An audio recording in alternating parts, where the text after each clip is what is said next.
When you are mentally stressed, the effect directly comes to your work and it affects the productivity of your company. And I think this is one point that we have been taking for granted. And life will bring you a lot of stress.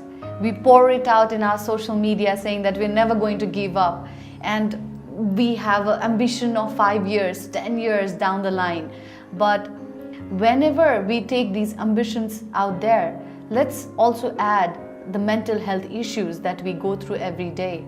And this is going to help you achieve your goal very smoothly. I think one of the best platforms that I have recently discovered is mhanepal.org. This platform actually helps us to get connected with various experts out there for mental health issues, and we can easily go and talk to them. And it's also affordable. Like as an entrepreneur, as a startup company, we are very much concerned about any expense that we make.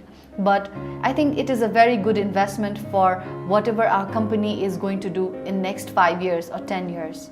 So think about it and take an action. #End mental health stigma now.